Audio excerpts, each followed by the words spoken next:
looking at those teams and hoping that they can keep tabs with them.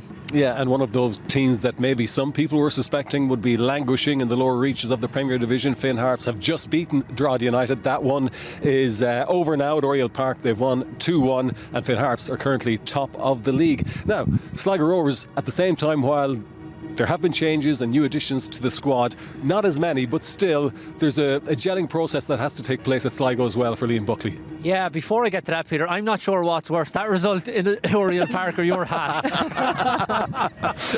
I'm wearing it for a bet.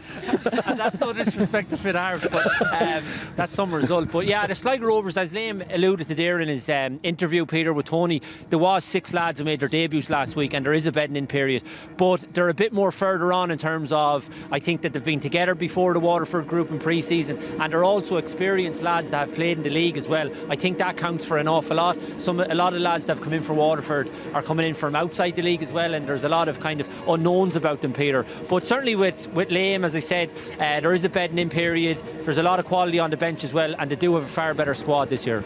OK, make it interesting. Give us a prediction. I'm all over Sligo Rovers tonight, Peter. I think they'll win. I was really impressed with them last week and I think they'll beat Waterford. Karen, what do you think? Yeah, unfortunately I'm in the same boat. I was really, really impressed with Sligo last week. Thought they were really, really lively on the wings and up front. Like you say, Kenny is going to be something to behold, and we'd like to see a good performance from him tonight. But yeah, like I said, centre-back pairing, they could frustrate them, but I do think it will be Sligo win tonight. OK, well, let's see how it goes. Hopefully the football will warm us up. We're off now to grab our position in the stand and have a quick chat about Alan's favourite programme, Ski Sunday. But right now it's time to join our commentary team, John Kenny and Kenny Cunningham. Yeah, it's all the Kennys up tonight. Congratulations to Finn Harps. Adam Foley with both of those goals, got one last week as well, so Finn Harps absolutely flying. But here, cold night at the RSC, temperatures dropped considerably in the last few hours ahead of the meeting of Waterford FC and Sligo. Let's have a look at the two teams then. And Waterford, as Tony mentioned, 3 changes from the side that lost in Drogheda last week. Subwale, Marchingo and Jack Stafford all drop out. In come Dara Power into defence, Shane Griffin into midfield, and 21-year-old Keane Kavanagh in attack. Oscar Brennan will captain the side, having moved from Shells. Now Sligo unchanged from that win last week, or the 1-1 draw I should say, against Dundalk last week. Again, they could have won, and there's a very strong lineup on their bench, the likes of Lewis Banks, Ryan De Vries, John Russell, Regan Donnelly, David Cawley. Well, they could all be in that starting lineup, so it's a good strong side, as Alan Cawley has mentioned. Just before kick-off tonight, we're going to have a minute silence held in memory of Anthony Jacob. Anthony was a much-loved father and an avid supporter of the Blues, and there's also going to be a minute silence for those Blues supporters who passed away during the close season. For Anthony Jacob, formerly of the Southern and Tilton, a great Waterford supporter who sadly passed away this week. We'd also like to remember all our loyal supporters who have passed away since our last home league game. May they all rest in peace.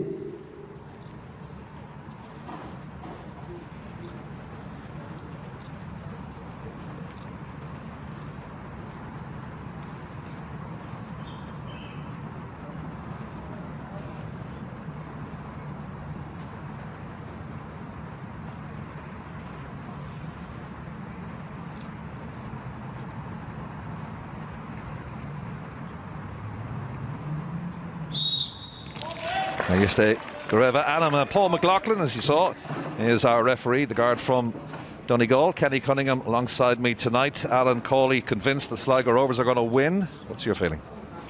Yeah, I can understand those sentiments, John. Really impressive Sligo last week against Dundalk. Probably deserved to win the game, finished so strongly in that second half. A decent enough showing from Waterford against Drogheda, losing painfully in the last minute of the game. First home game of the season. Real determination on behalf of those Waterford City players to get a result tonight. I thought the spirit was good up in Drogheda. John, you couldn't point a finger at them and say there was no kind of character shown. So I'd give them a fighting chance for Waterford in the first home game of the season. And Waterford wearing blue. There's Kevin Sheedy in charge of his second game tonight after that defeat in Drogheda last week, and it will be the Blues, all in blue, to kick us off, playing from left to right against Sligo, who are wearing for the first time their new away gear of white and black shorts. It's going to be James Waite on loan from Cardiff to kick us off in this SSE Artistic League Premier Division clash of the Blues and the Bitter Red.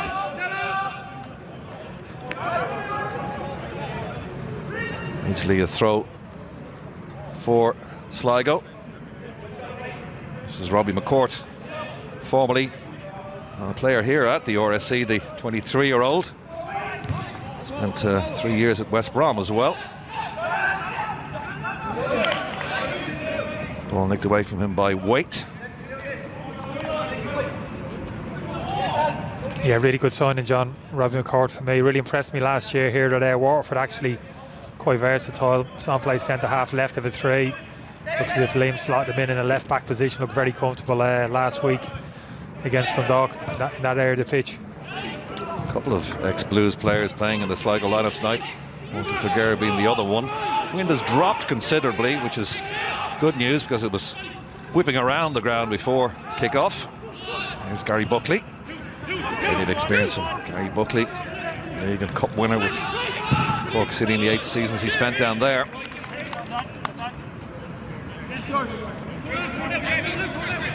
Nothing unexpected about either lineup, do you think, Kenny?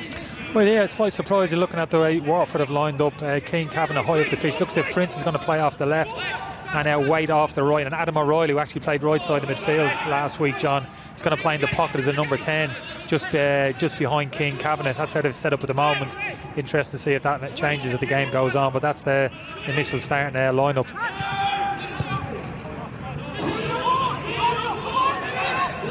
For Waterford get forward with Dara Power. Stand! Get out! Get out! Move on! Over! Go on, Browie. Knocked out of play by John Mahan, 21-year-old. Signed a 3-year deal last season, so he's well ensconced in the Sligo Rovers backline. Adam O'Reilly for Waterford. This is James Meskel into the centre. Ball headed up on the air, should be easy for the goalkeeper. Ed McGinty, the 21-year-old Glasgow born. Never present in their side last year. It's good delivery in there from Maskell, John, the left-hand side. He's got a sweet left foot. Showed that last week up and draw the set piece as well. Very accurate in terms of his delivery. First opportunity there to put good delivery into the box. It's exactly what he did. McGinty is Irish under 19 caps to his name. Also involved in the under 21 setup. The under 21s winning in Wales today. It's a super result. A layoff ball from Prince. Or sorry, Kenny. Far end. Fires the shot in. Easy in the end for the experienced Brian Murphy. But the first shot and the first real threat from Kenny. Yeah, it was good link-up play. And as Gibson slid the ball into him. He's not afraid to take a shot on John, this lad, off his left or right side. Probably would have been better advised there, just checking back and looking to play someone else in. The angle was against him, and obviously he's been tightly marked. Showing a bit of confidence there in terms of taking the shot on. Yeah, through the legs of the defender as well. Figueira. Kenny again on the runs. Important interception that by Kyle Ferguson, 21-year-old from Glasgow. Son of Barry Ferguson. Scotland and Rangers and Blackburn Rovers. A few variables here, John, between Prince and John Mann. Prince wasn't happy with the tackle, letting John Mann know about it. Wouldn't want to be squaring up to John Mann too often, to be honest with you. A pretty fierce competitor from what I've seen of him, John. Missed a big chunk of last season, a bad injury, but finished the tail end of last season very strong, and even last week against Dundalk. Showed some really good defensive attributes, really aggressive defender. Somebody who really loves it, making contact with people in those 1v1 duels. Maskell's the man with the hand in the air. Griffin dump it in. The edge of the area, and a ricochet off the defender, and that'll be the first corner of the game. It's good technique, John, this in the edge of the box. I think it's Adam O'Reilly when he gets headed there. Look at that first touch off his chest, kills it. It's a decent connection. Gets rushed on by the Sligo players. Deflection takes it wide for a corner kick, but really good technique that from Adam O'Reilly. It's going to be the left foot then of Jamie Mescal, the 23-year-old on loan from Bolton, to take this. Good one too, and the opening goal. And Waterford take the lead in only the 5th minute of the game. Swinging corner.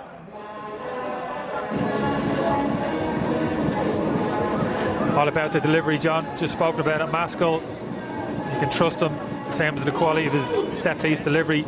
It's exactly what he does. Good place in the ball, delivered into a great area. Look at that centre of the goal, just outside the 6-yard box. As the 18-year-old Keane Kavanagh's got it. Yeah, it's a brilliant header. Just picks up the flight of the ball earlier than the Sligo Rovers defenders. Steps in front, makes a good connection with the header. It was a bullet header as well, but I suppose the Sligo Rovers defence will not be happy with the marking on that particular occasion. It was a free header, and it was a bullet 1-2 past McGinty.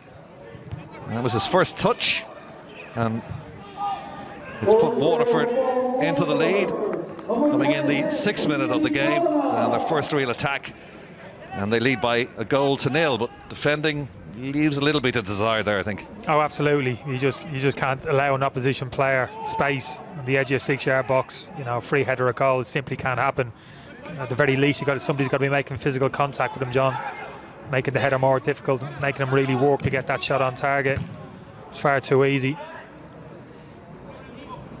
Well, having lost last week up in Drogheda, that will be a real tonic for the troops and the home supporters, who were sadly not here, but watching at home. Prince has been dispossessed. It's Jordan Gibson. This near side to Romeo Parks, scored that goal in the 1-1 draw against Dundalk last week at the Showgrounds. It's Greg Bolger, first touch in the game for the veteran, 32 years of age now, just back from a lengthy layoff. Got involved in the final last year for Shamrock Rovers, now the captain of Sligo Rovers. And with the 6 debutants in the side, Kenny, last week, there's a lot of blending in to do as well, but somebody like the experience of Greg Bolger will certainly be one of those players who is very capable of getting these young players blended into this side. Yeah, absolutely. A lot of experience, John. Big personality as well. I think Dave Cawley's actually very lucky to be out of the team. Was impressed with his combination with Noel Morahan last year. He's got to be disappointed to have to make way for Greg Bolger, but no doubt Greg Bolger's quality, his record in this league, and like I said before, that kind of personality on the pitch is priceless. Giveaway ball by Colm Horgan. Puts his side under pressure.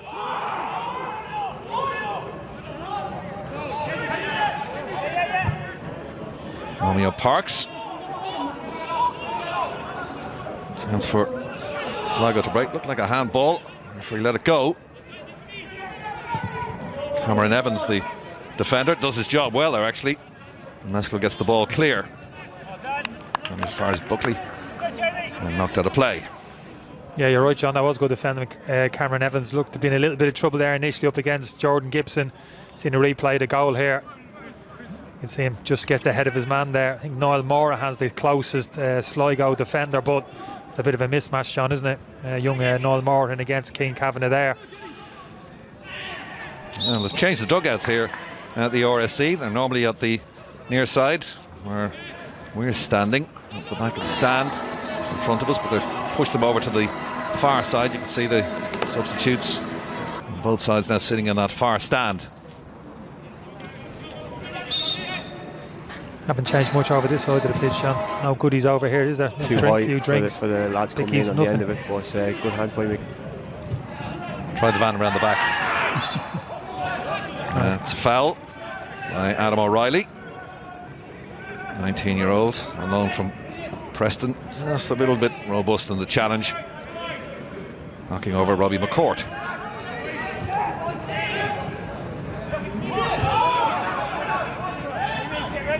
Niall Morahan. Horgan. Galway and Cork City and Derry City as well.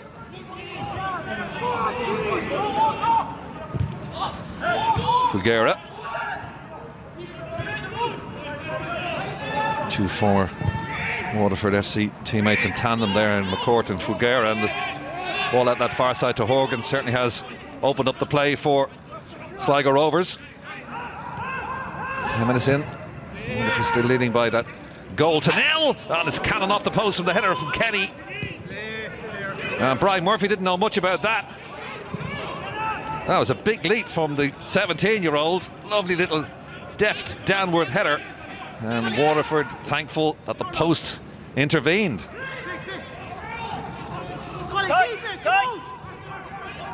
Bright start to this game. We got a goal already, and now the ball smacking off the butt of the footwork, or the woodwork.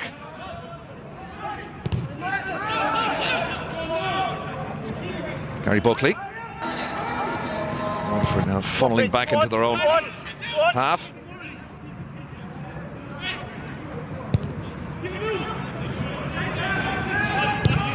Mahan. McCourt.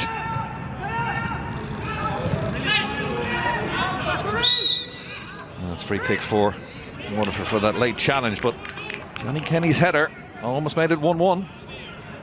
It was an absolutely fantastic header, John. No right to get to this.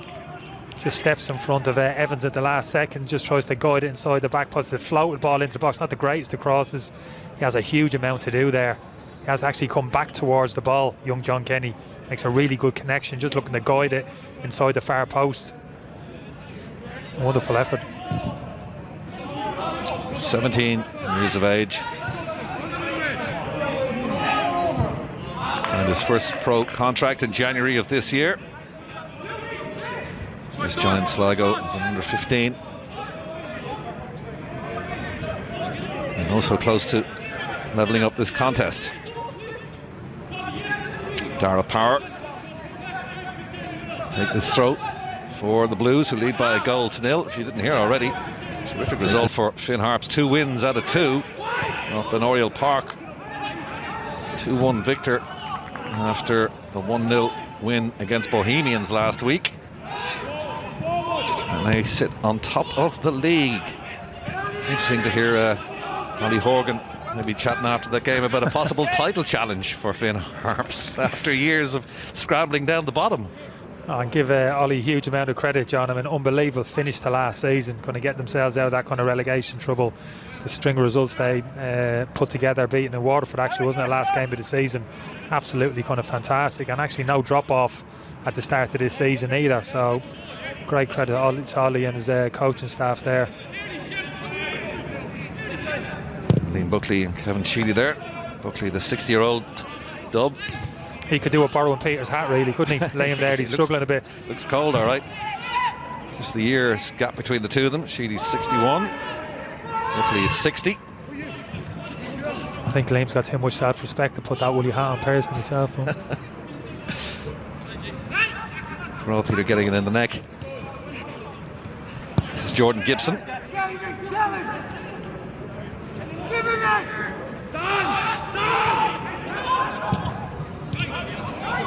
Waterford look busy.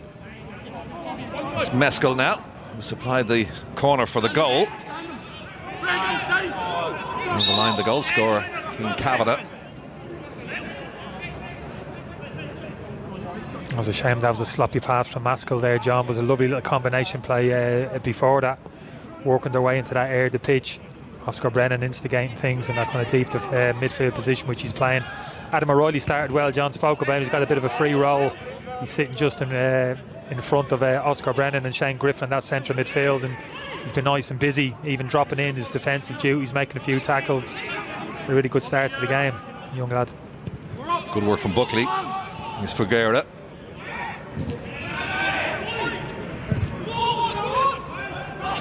McCourt tries to pick up Fugera. Defender's going to come across and cut that out. Wasn't the greatest of clearances. Straight to Niall Morahan. As Romeo Parks, scorer of the goal last week in the 1-1 draw. Giveaway ball though. Straight to Jamie Waite. And throw in for the home side. Yeah, just been a little bit careless with some of their passing, John. Sligo in the opposition half of the pitch. Parks on a couple of occasions Just picked out the wrong man, just haven't really found any rhythm to their play so far. Sligo early days in the game, of course, but Kevin Sheedy'd be really pleased how his team started this opening quarter of an hour. Well, goals were a real problem last year for Sligo. Opened last year's campaign with 4 consecutive defeats. They recovered to finish 4th.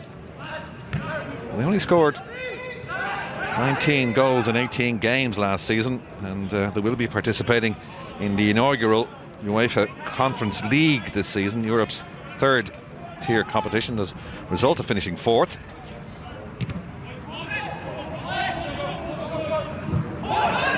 It's over Buckley's head that does the clean-up. Back to McGinty.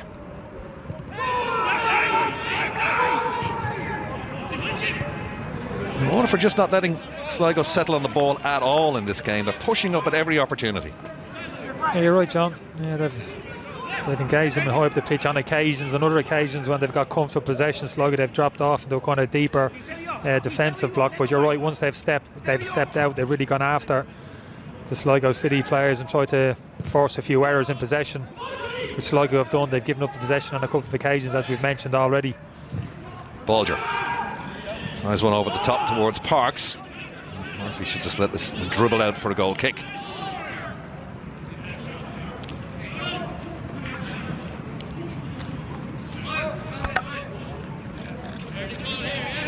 It's Oscar Brennan, the Waterford captain, wearing 4, 25 years of age now. Mix of Bohemians and Shelbourne. Actually left Shelbourne when they were relegated last season to stay in the Premier Division with Waterford. But, Murphy not happy with that clearance. Don't forget 2 games tomorrow. Bohemians against Longford and St Pat's against Drogheda. They both kick off at 4 o'clock. You can see them both on Watch LOI. Full details on watchloi.ie. Wondering why champions Shamrock Rovers aren't in action against Derry City. Well, that game postponed to Tuesday week because of international call-ups. Just the 4 games in the Premier this weekend. Figueira gets pulled over by Oscar Brennan.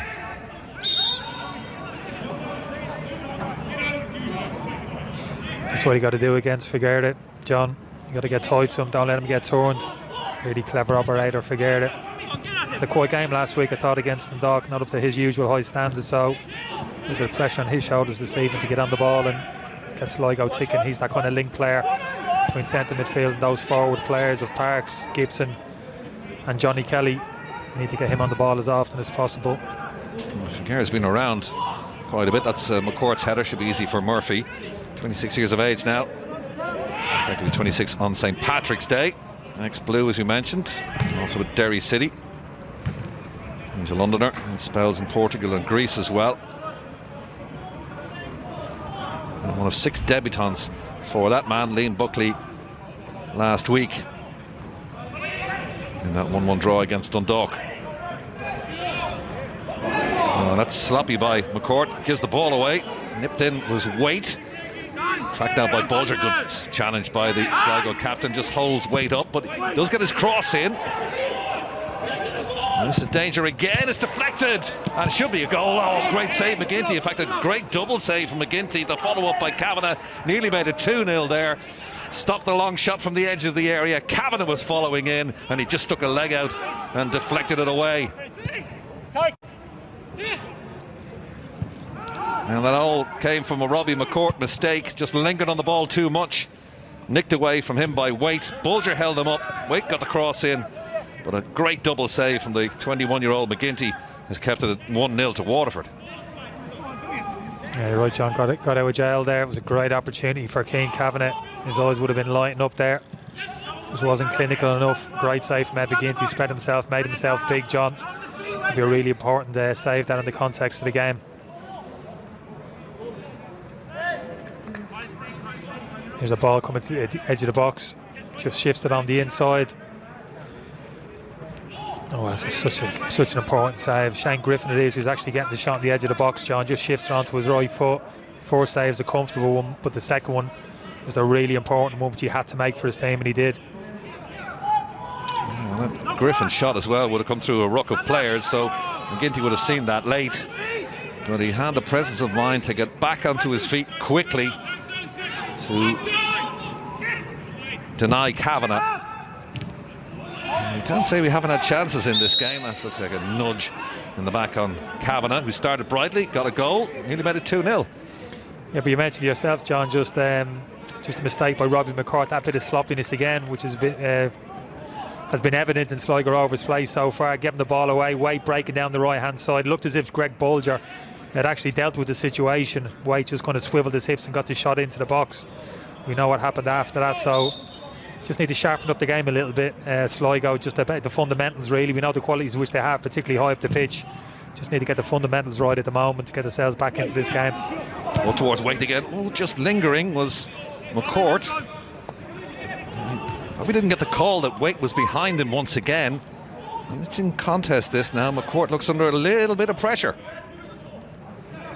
You can see some of the games coming up tomorrow. That World Cup qualifier, Republic of Ireland against Luxembourg, live on both RTE Television and RTE Radio 1 as part of an extended Saturday sport. It's also for the Pro 14 final, Munster against Munster. Horgan mops up ahead of Griffin.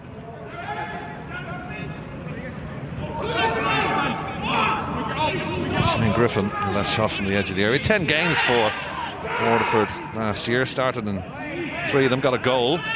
Close to getting another one there as we come up to the midway point of the opening half. In an entertaining contest so far. This is Gibson. Figueira. You might fancy a shot from distance. Figueira is deflected, and that's dribbled out for a corner. First one of the opening half to the visitors.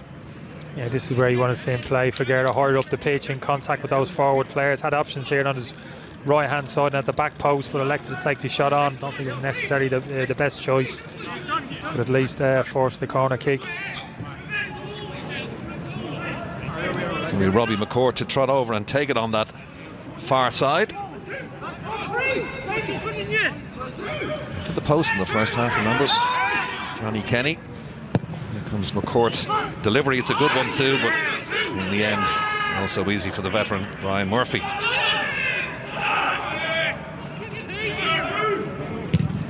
7 years of age now, Brian Murphy. It's not great distribution, straight down to his opposite number. Murphy ex of Bowes, Swansea, spent time at Roy Keane at Ipswich, QPR, Portsmouth, Cardiff, in the League and Cup with Bohemians back in 2008. Yeah, real pedigree, John, you're right. He's going to be an important component in this Waterford team this year, you fancy, because they will have their difficult moments. So important you have a keeper behind you he can trust, pull off the important saves when it matters. Figueira. Horgan. Pick out Gibson, defending this time by James Waite. He's had a very good start actually. Waite has been switching wings as well. Now he's playing down that left hand side, having given Robbie McCourt a bit of a tasting at times in the opening half. So a little bit of thinking to do for Buckley. Here's Figueira. And Waite again involved. It's a good start. He's had a great start. You're right, John. Great attitude from the players. He's one of probably their more creative players, but he's really putting a shift in for the team. You're right. Doing a really good defensive job. Adam O'Reilly as well. Another good example. Well, that was our panel was pointing out as Prince turns away from his man and is fouled, pointing out that despite the lack of attempts on goal last week up in Drogheda, they did put a shift in and they worked really hard. In the end, it was an own goal by Cameron Evans which settled that one late in the game.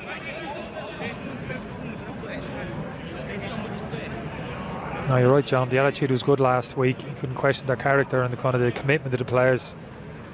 Just like how we shaped up the teams tonight, Kevin Sheedy, in terms of where the players are operating. O'Reilly in that little pocket, White and Prince off the flanks, Keane, Kavanagh giving that real kind of physical presence high up the pitch, just kind of better balance, more of a threat higher up the pitch tonight than they probably possessed against Drogheda. Parks and Figueira. Good challenge. Dara Power spotted the danger. McCourt goes to ground and Adam O'Reilly coming in with a strong challenge. No yellow cards in the game so far, and just a quick word to the 19-year-old. He's got one of those angelic little faces there, John. I think it might have got him off a yellow card there. Just a little bit out of control there, sliding in. Generally speaking, that's a yellow. Referee's done a bit of a favour, I think. Referee Paul McLaughlin giving him the benefit of the doubt. McCourt just chips it in left-footed towards the edge of the area. It's Kenny with the header again, but couldn't direct it on target. He wins his fair share of headers, John, doesn't he? Yeah, for a small lad. Kenny, yeah. Not the most physically imposing, but picks up the flight of the ball well and kind of good spring. Likes to compete in the air, that's the important thing. A lot of players his size would maybe be shying away from those physical confrontations. Doesn't seem to be the case with young Johnny Kenny. It's good to see. We're up and running in the league. This is the second round of matches. Next from Waterford, they're away at Derry, and they've got Finn Harps at home. Finn Harps away and Bohemians at home. Sligo's next match next week against Longford. That's away, and they've got champion Shamrock Rovers at home and Finn Harps, who are top of the league tonight at home in their third match in a row. The ball's chipped forward towards Figueroa, but it's going to drift away for a goal kick. It's a good start to this game. I know we're 25 minutes in, but it's been a very quick 25 minutes. Yeah, I've enjoyed it. Quite an open feel to the game, John. Nice kind of ebb and flow. A decent bit of football played. I think there's more to come from Sligo. We've mentioned that they're better than what they've shown so far this evening in terms of their football and ability. But it's been spot on from this Waterford United team in terms of the attitude, the tempo that they've played at. You spoke about the kind of pressing all over the pitch. And they've shown some good quality at times as well.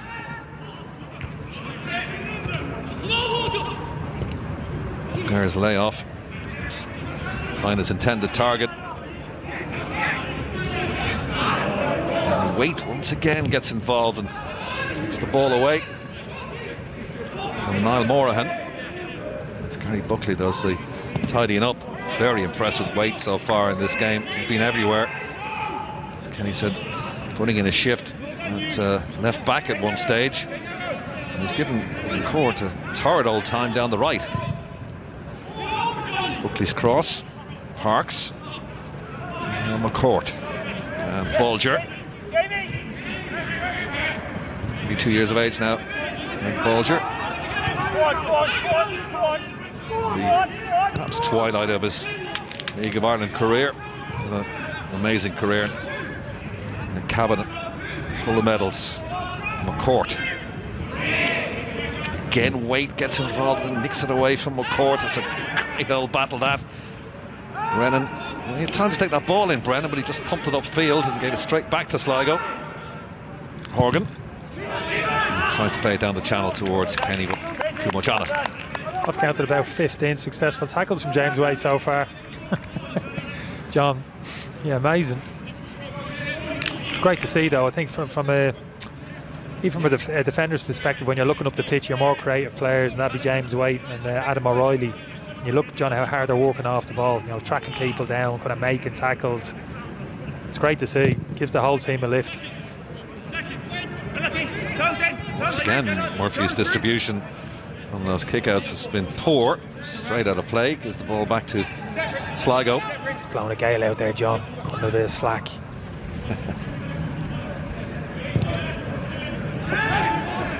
Bulger. Playing with Morahan. Buckley. Morgan outside of him. Bulger. and Morgan. Trying to Cork City together. It's a good ball towards McCourt. Once again, his shadows with him. And Waite. Cork does well to retain possession. Back to Morahan.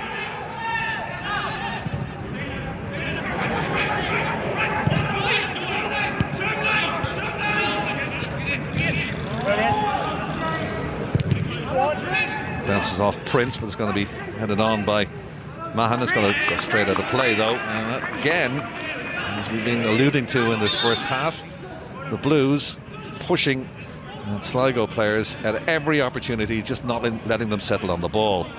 Yeah, Shane Griffin was the man on that occasion, John, just springing out from that central midfield position, winning back possession, and Watford looking to counter-attack from there.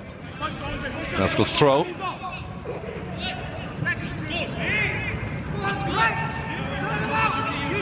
tight over in that corner. Gibson comes away with it. Oh, and it's to Figueira. Buckley doesn't stand on ceremony, but his ball does bounce nicely for McCourt. Morahan changes the angle to Parks. Parks with the reverse ball, gets the little layoff from Bolger, tries to play it into Figueira, but that was a poor ball. And they get the ball back. Bolger has Morgan outside of him and Gibson down the line. Here is Gibson. Bolger kept his run going. Into Figueira. Oh, just opened up for a second. That was a heavy touch, but he still got possession. Figueira goes down under the challenge, and our referee, Paul McLaughlin, sees nothing wrong with that. The referee felt, as Cameron Evans, I think it was, John, just got enough of the ball. I think there was a little bit of contact on Figueira as well. Slightly clumsy tackle. I think he felt as if Figueira was getting around him. He felt as if he needed to make the tackle. Just felt as if he just might have got enough contact on the ball.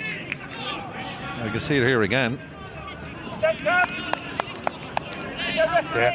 got enough contact. I think he was strong, wasn't he, Evans? He held Figueira off really well with the arm initially, and then it was a good challenge. And in fairness to referee McLaughlin, he was in a very good position and had a good hard look at that before deciding that that was not a penalty, and certainly on second inspection it certainly wasn't. You've got to be careful, John. Although he makes contact with the ball there, if you take the player down after the fact and prevent him from actually getting onto the ball, I think you'll find technically the referee's still entitled to give a penalty kick, if you understand what I'm saying. So yeah, I take it, but generally speaking, the realities of the game are, if the referee sees contact made initially by the defender, invariably penalty kick isn't given. So it remains into the 32nd minute here at the RSC, where Sligo look like to have the wind at their back in the opening half. 1-0 still to Wateford. A bullet header from Keane Kavanagh in the 6th minute from the Mescal corner is the one that separates the side so far. Bolger. It's over the head of McCourt. He'll come off weight last, and the assistant on this near side.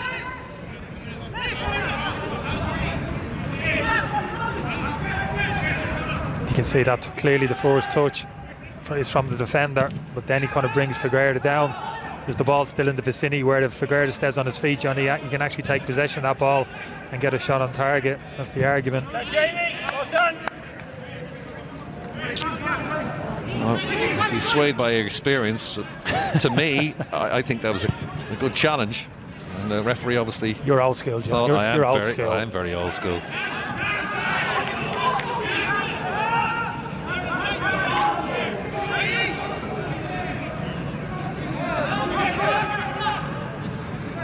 McCourt then with this throw for Sligo. Finds Parks, is able to spin away from Waite initially, and then Brennan got a toe to it. It's very combative in midfield, and this man in particular, Waite, looks a real handful. The Waterford number 11 on loan from Cardiff, 21 years of age, was at Club Weston-super-Mare. 27 appearances, scored 12 goals for them. To me, so far, he has been the player of the match in the opening half an hour or so. Yeah, I think there's a quote from Mick McCarthy there I read a couple of days ago, John, regarding the young man. Obviously has him under his tutelage at Cardiff. Says he's a fan of the player, thinks he has a future at the club, just needs to get out and get some experience. That's exactly what he's doing here. Dara Power's throw. 3 changes from the 0 defeat against Drogheda last week. Bringing it right back. Shane Griffin and Keane Kavanagh, the goal scorer. The other changes from that defeat from the head of the game Park last weekend. The layoff ball from Gibson to Horgan. Gibson keeps the run going. Tracked by Shane Griffin. Still Gibson works his way towards the edge of the penalty area, and he's got Parks. Great finish. 2-2 for Romeo Parks, but full credit to Jordan Gibson, who just wouldn't give up on that, and he found Parks in the penalty area, and Murphy was not going to finish, or not going to stop that one.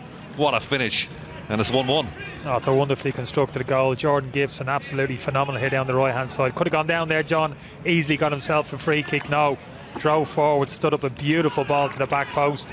And Parks, to be fair, he's still got a little bit to do. Plenty of time to see the ball sort his feet out, get his body position right, John, but he still has to execute the technique. He does it wonderfully well. Absolutely bullet volley into the top of the net. Sligo Rovers' best piece of play by far. 34 minutes in. It could have been so easy just to lean back and put that open over the crossbar, but wonderful technique and a crisp volley from Romeo Parks. And it's 1-1. Here's Horgan. It's Parks again, but in the way was Brennan. And suddenly, from being in control of this game, Waterford a little bit at 6s and 7s at the back now as he reach just under 10 minutes to the half-time break. Yeah, you get a bit of joy down that right-hand side now. John Gibson and Horgan joining in as well. Maskell's found it difficult. Prince coming back as well. Those two Sligo players are getting the advantage of those duels at the moment. That's a great finish from Parks. McCourt spins away from Waite. Now looking for a bit of support. Finds it in Parks. Back to Bulger.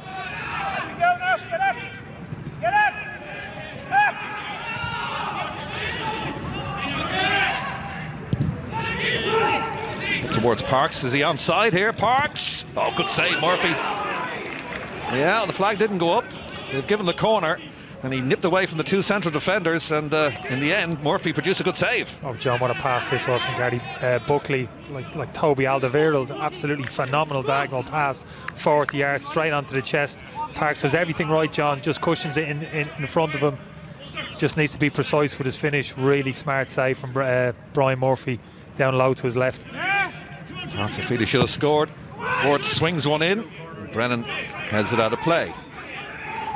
It's amazing, John, the more difficult technique we just spoke about in the lead up to his goal. Easier chance there. Time to just make his decision, find the corner. Can't quite execute it. Corners in quick succession then for the visitors. Again, it's under Murphy's nose. Held up in the air by Buckley, still in play. And eventually Prince puts it out of play just to relieve the pressure for the home side. Spread himself well, Murphy, to deny Parks.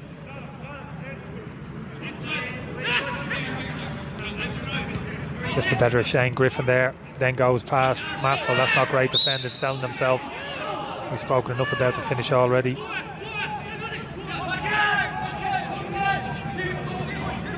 Great technique, great finish. 1-1. Has been a bit out of sorts up to that point, John. It's amazing. Parks, a little bit kind of loose with his pass and struggling to find his rhythm. All of a sudden produces a moment of such quality. 30 years of age now, Jamaican international.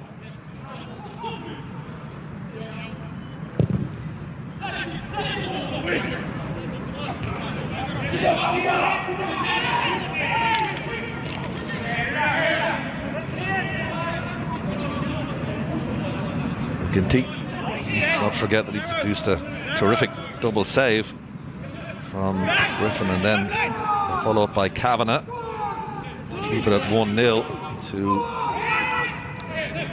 Waterford. Now they're drawn level, so it's an important save, that double save.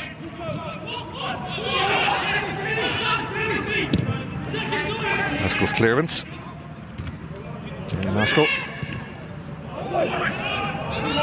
There's Waite.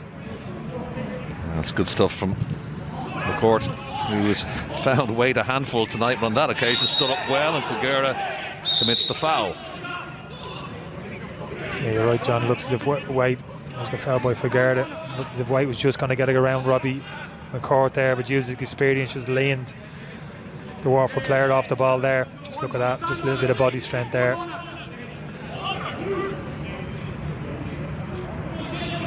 That'll help the confidence for the left back. Figueira's been busy tonight. Defending to do, though, for the visitors. Here's Gibson. Dispossessed on the edge of the area though. On a drop for Brennan. The defender spins and keeps control of the ball well for the Blues. Gibson pushed over. Sligo get on with it quickly, but Parks wasn't expecting that. Here's Waite. Not the first time we've said that tonight. Morgan intercepts though, Gibson.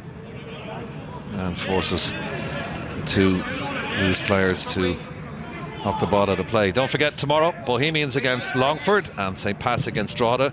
They both kick off at 4 o'clock. It was originally down for a 6 o'clock start for both of those games, but they're both on Watch LOI. Moved it to 4 o'clock because of the international tomorrow night, which is also on RTE television and radio. Republic of Ireland against Luxembourg in the World Cup qualifier. Less than 5 minutes to go to the break. The entertaining half, a couple of goals, a couple of great saves as well, and Kenny hit the post and Fugair's heavy touch lets him down. Someone like him, John, isn't it? Fugair, technically so good, his first touch. You can trust it time and time again. And Buckley can't believe it. That touch has got away from him. He was in a great position there, driving into the box. I think he'd be pleased to get in at 1-1 at half-time, Liam Buckley. John, his team haven't been at their best, haven't really found any kind of rhythm to their play. It's pretty patchy from them so far. Kavanagh's cross is knocked out of play. Kavanagh, the spell Pats, and also Hearts in the SPL, 18 years of age. Bullet header from this man after 6 minutes. Maskell's corner. He's going to take it once again from this right hand side, left footed.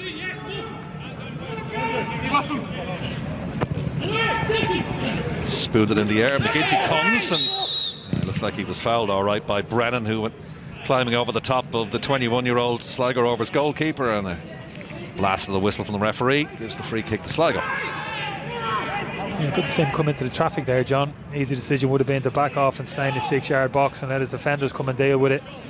Nice and positive there coming out. Bit of contact there from King Kavanagh, I think it is. It's not a huge amount, but in the modern game, John, as we know, any type of contact there in the goalkeeper, you're giving away a free kick.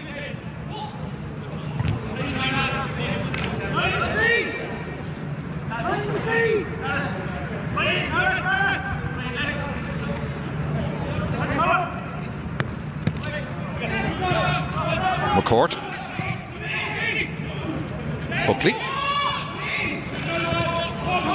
Goes away from Prince, now to Horgan, and now Gibson hugging that right-hand touchline. Faced by Maskell.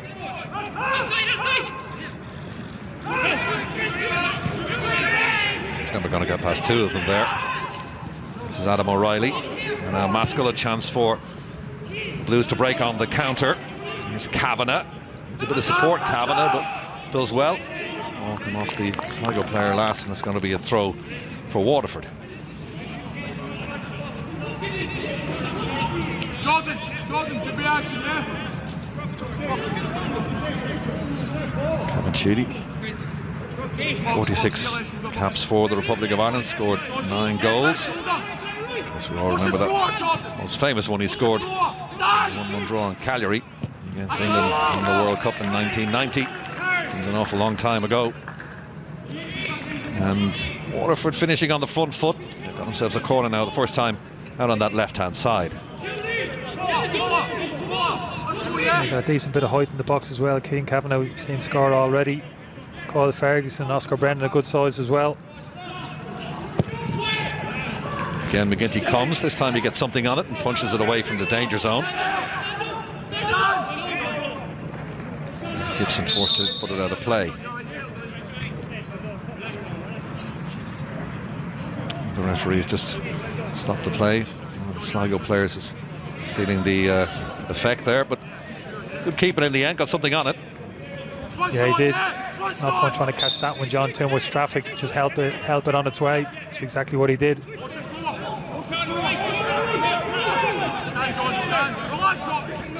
Powers throw.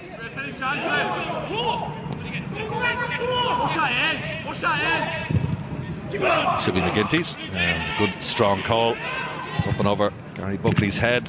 It's good goalkeeping as well, commands his area.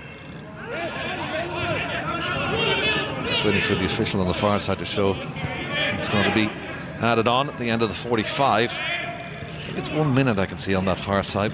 I'll confirm that shortly. Parks goes to ground, and the referee decides that Parks was just over robust in the challenge there and was given a free out. Yeah, some good movement ahead of the ball by Johnny Kenny though. John just off the ball there, just pulling off the shoulder of the last defenders. Look for that ball to be played through. They haven't been able to find them as yet. The Sligo Rovers midfielders is really sharp in his movement. As we suggested, just the 1 minute. Kavanagh tumbles on the edge of the area. Nothing given there though. Fugera and Ferguson in the race for that corner flag, and it just drifts out of play. Goal kick, and that should pretty much do it for the first half. Entertaining first half, and there's been chances at either ends and some decent goals too. Yeah, I've enjoyed it, John. Watford United, like I've said, I'd be very happy with their overall performance, in and out possession of the football.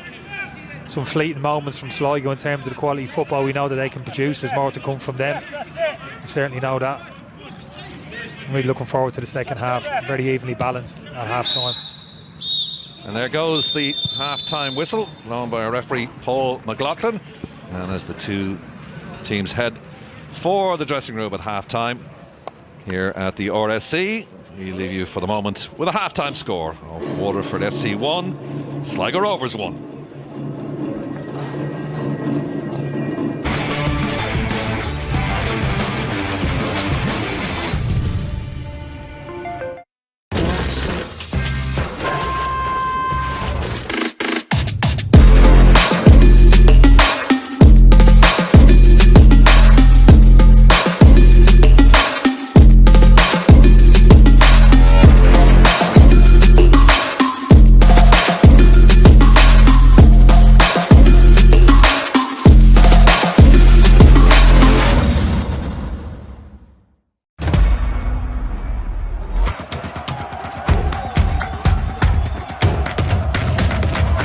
Ready to hold your breath. Get ready to have your nerves shredded.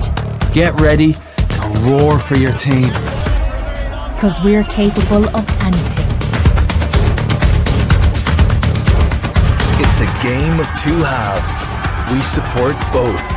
SSE Airtricity, official sponsor of the men's and women's leagues.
first home match of the season for the Blues of Waterford, and they quickly took the chill out of the night air at the RSC with Cian Kavanagh's brilliant header putting them 1-up. But the bitter red chipped away and got back into the game in spectacular fashion. A well-struck Romeo, Parks volley, and it means they go in all level at half time. It's 1 apiece at the RSC. It's been a very enjoyable first half here, and probably the score reflecting the half well. You know, both had good chances and both goals were brilliantly taken. We have to have a look at the first goal, Karen, and Waterford early on looking dangerous from set pieces. Yeah, dream start. We talked last week about Maskell, his set piece delivery. This week they have Kavanagh up top, and he's been a real focal point, and he's brilliant header. He sees it all the way through the crowd there. Bit of a mismatch with Moran and gives the keeper no chance, and a really, really positive start. And they did kick on from there. I think it gave them the confidence, and they grew into the game a lot quicker this week. I think Kevin Cheedy will be very, very happy with how they played for the majority of that half. Sligo are a quality team. They're always going to get a chance, but they're more than worth the draw at the moment. They were, for 30 minutes, probably the better side. Yeah, any issue with the marking for that goal? I think it's a difficult one. The keeper can't really come. There's a crowd of players there. Yeah. I do think that there has been a mismatch at times. I think that they do need to sort that out. Kavanagh seems to be getting on a few balls, and the Sligo might have to look at that, because they might get more chances from set pieces. Waite in particular, he's going to draw a few more fouls. He's been a thorn in Sligo side all half. Yeah, he had a really good first half. It took Sligo a little while to get going, Alan, but gradually they got over the halfway line and started stringing those passes together. But their goal was superb quality, and you were raving about Jordan Gibson during last week's game against Dundalk, and he contributed hugely to this. He was the man of the match last week, Peter, and this was the first time he really got into a position where he was isolated with the fullback. Maskell does absolutely brilliant, but the stand up the cross is terrific. He has the composure here once he gets to the byline just to stand it up. Romeo Parks is lurking at the back, and what a finish, Peter. And yeah, you're right, it was probably the first passage of play where they actually got a couple of passes and got Jordan Gibson into the game in an isolated situation. And Romeo Parks as well, who was having an iffy game up to that, but he's so dangerous, Romeo. I think he's a terrific player, Peter. Yeah. He's going to be a huge addition, not only for Sligo but for the league as well.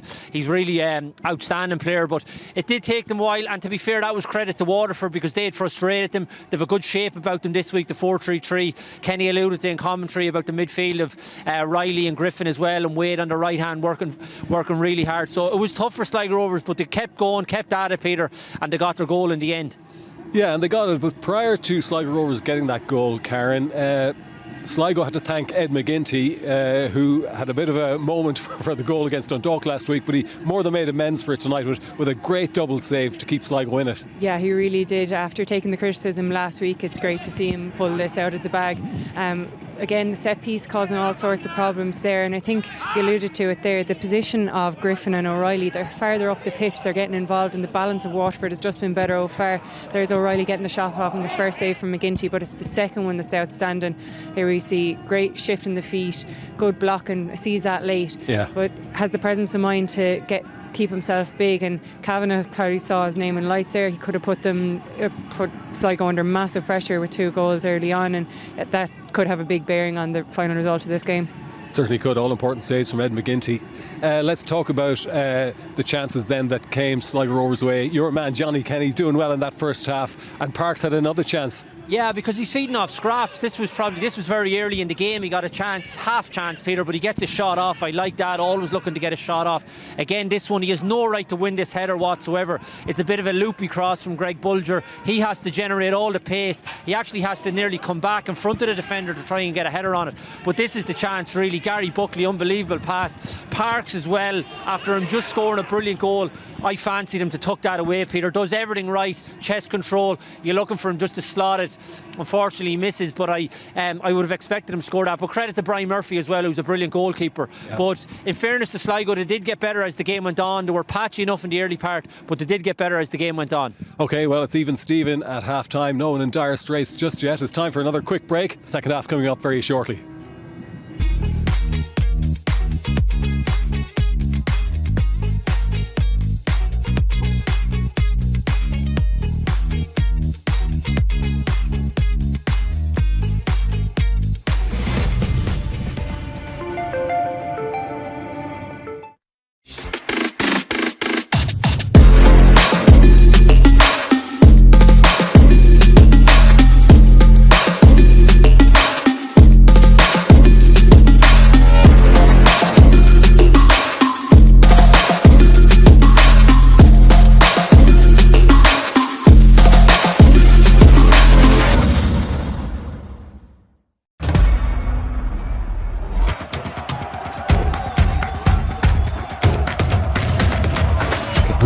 hold your breath. Get ready to have your nerves shredded.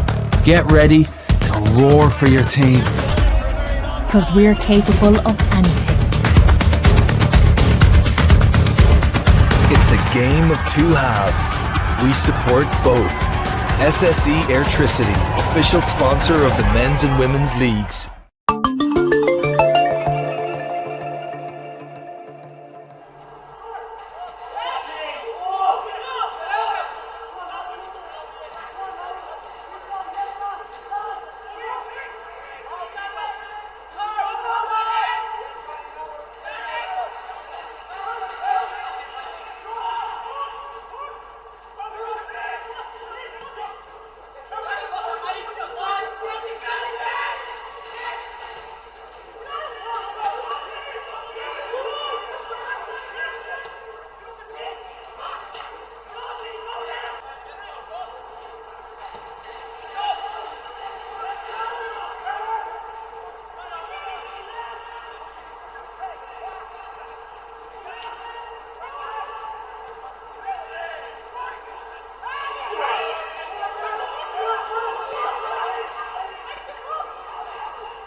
The Republic of Ireland are back in action tomorrow evening. They face Luxembourg at the Aviva Stadium in their second World Cup qualifier. Our coverage begins at 7 here on RTE2. Tomorrow evening's Premier Division fixtures between Bohemians and Longford Town and Pats and Drogheda United will kick off at 4 o'clock, so it's tomorrow afternoon really, isn't it?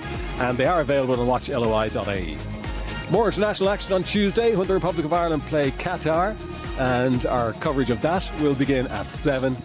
And RTE's League of Ireland coverage continues next Friday. Shamrock Rovers against Dundalk is our featured game, on air with that one at 7:30.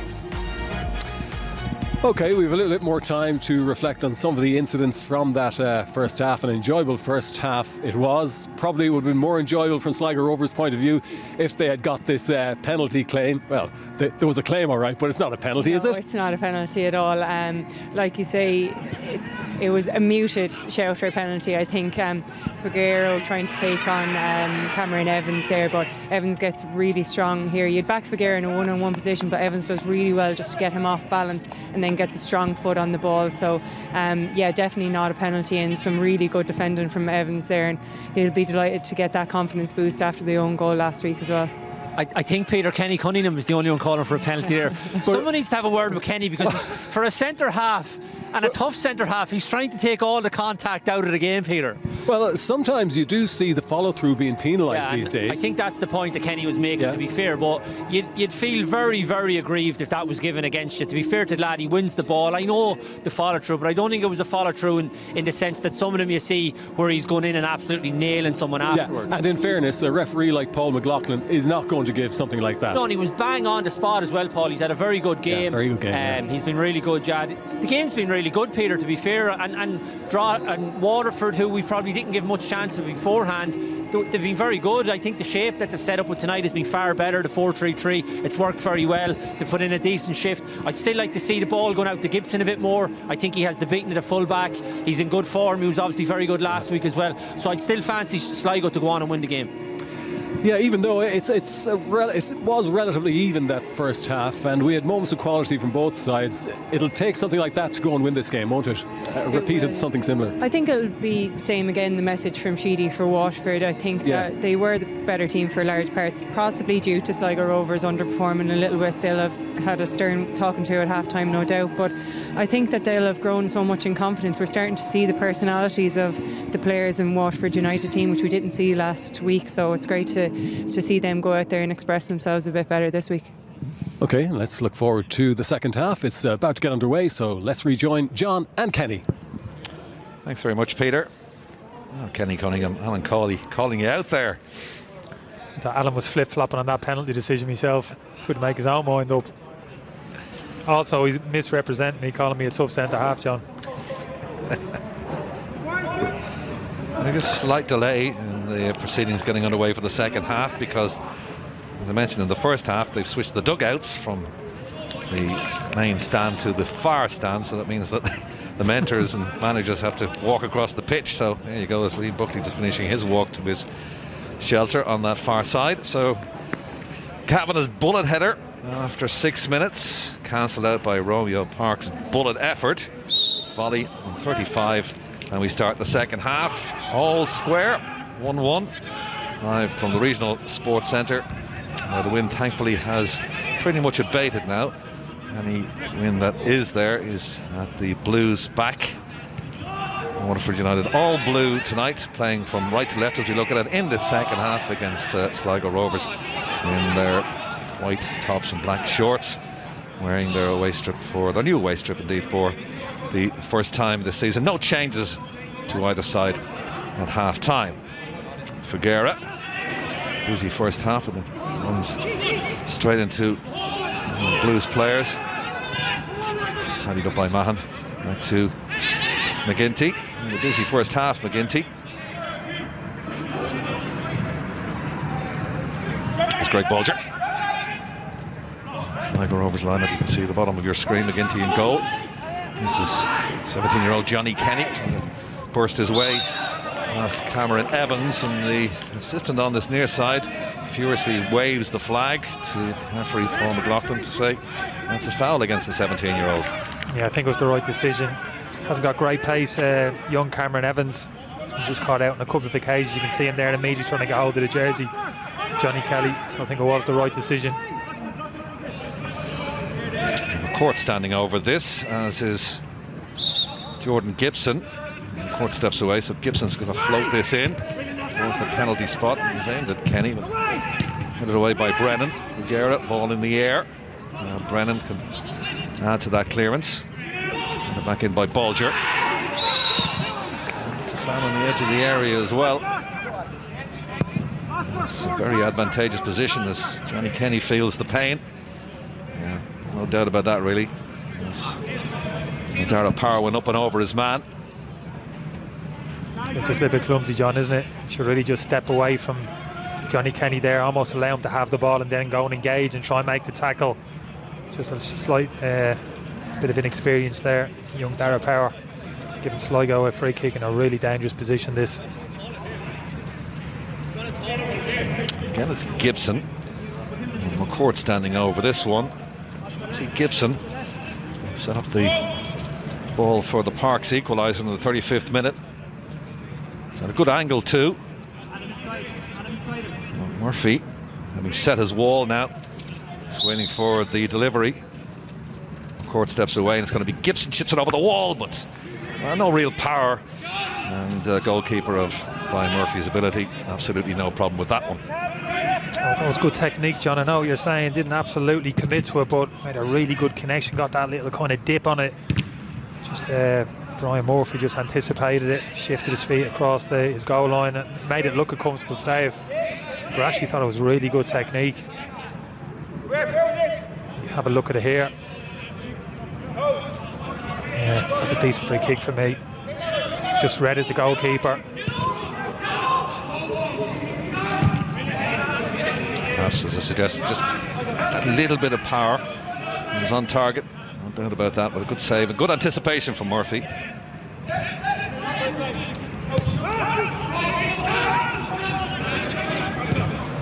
John Mann, the 21-year-old. The 3 appearances last season for Sligo Rovers, the centre half. And he signed a 3-year deal last season, and now it looks like he's cemented his place in the centre of defence alongside Gary Buckley. Soldier in the way to Parks.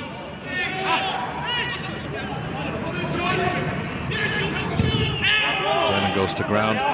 He hit it off Parks last year. There should be a Waterford throw, and is. He's played well, John. Oscar Brennan, that central midfield area. He read the game well. Made tackles, interceptions. I think he's used the ball very well. Also very calm. He used the ball very efficiently. Played with Camatili Bohemians and Shelburne, as I mentioned, in the first half. Mills went down. First division starting this weekend as well. Here's Figueira. Morgan tries to find Gibson, but Mescal's in the way. And that's not a great ball. Asking an awful lot of prints there. And it's going to be mapped up by the Sligo Rovers goalkeeper McGinty. Battle of the teams that finished 4th to Sligo and 5th last year.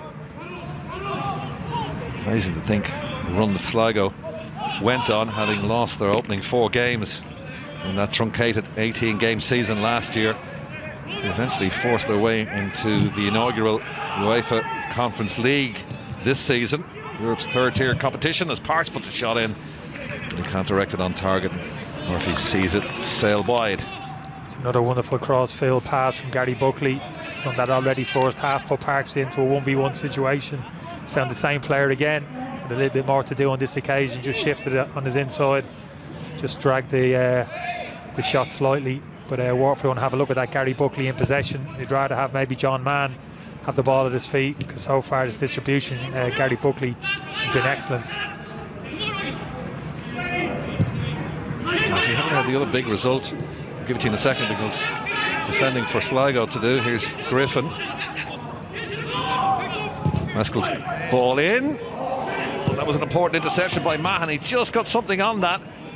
As lurking at the back post was Prince. Beautifully flighted ball into the box. He actually missed it. John Matten's missed that. Prince has got to do an awful lot better there. John didn't pick up the flight of the ball, was kind of distracted by John Mann's presence. Should have had his eyes focused on the ball there. Should have been burying that header in the back of the goal for me. That's a massive chance for Prince. Prince some Gumba. His full name as that corner comes in towards the back post towards Brennan, but it's gone over his head. And it's actually gone out of play. Yeah, that big result earlier on today in the 5:45 kick-up at Oriel Park. Surprising results. Dundalk 1, Finn Harps 2. Alan Foley with both goals. It's 2 wins out of 2 now for Ollie Horgan's side. And at the moment, they're on top of the league.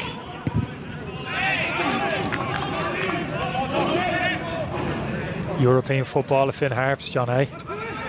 Yeah, you've got to give a lot of credit to Ollie Horgan, as you said in the first half, to keep hammering away and keep that team in the Premier Division for the last couple of seasons. He's due a bit of luck. Here's Figueira trying to thread the ball through to Kenny. May have been offside there, but we'll never know. Here's Gibson, who's backing away from Gibson. Oh, what a finish! What a finish! And 2-1, Jordan Gibson, the 23-year-old on loan from Stevenage, and Murphy is bemused by that. But what a cracking finish to make it 2-1 to the visitors. Oh my God, John. I couldn't believe Park's strike first half could be bettered, but I think it has been. The quality of this strike from Jordan Gibson, coming inside on his supposed weaker left foot. The quality of that strike is absolutely phenomenal. It's actually getting quick at the ball as it hits the back of the net inside of the post. Absolutely no chance for Brian Murphy there. That's outstanding individual play from Gibson. Couldn't have placed it any better. What a finish from Jordan Gibson. And Sligo have come from a goal down to lead by 2-1, heading to that 35th minute goal by Romeo Parks. Jordan Gibson, what a finish. And it's Waterford with work to do now, having led through Kavanagh's header in the 6th minute. They find themselves trailing, and 2 cracking goals for Sligo. Phenomenal, John. You mentioned if Ferguera looking to play Johnny Kenny in, but I think he should have played Gibson to begin with. But eventually made its way to the Sligo right winger. Still had a lot to do, John, didn't he? Waterford players in front of him. Looked as if he'd almost nowhere to go. Just made his mind up early on to drag it on the inside, totally committed to the shot. Absolutely phenomenal strike. Terrific contest. The ball's gone.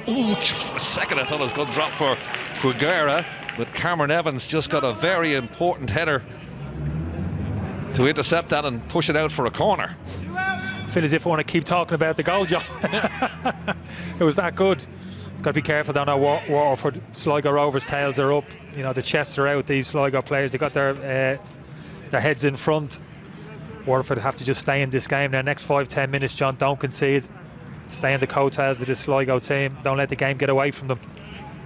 McCourt has taken all the corners so far for Sligo. This one goes short to Gibson, and he's put it across to Buckley.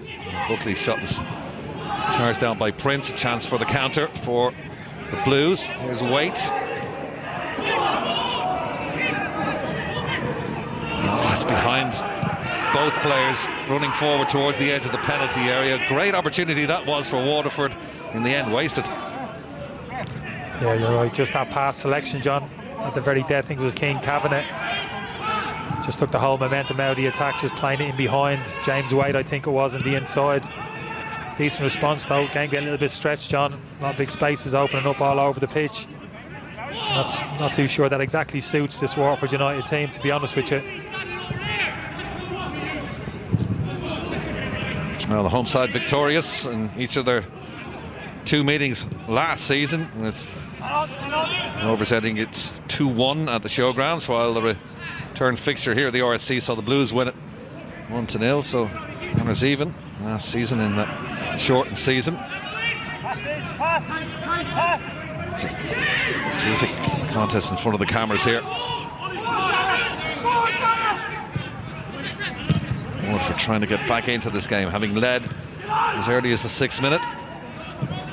Let's go up towards Prince, and he bundles over his man, and the referee decides just to award the goal kick.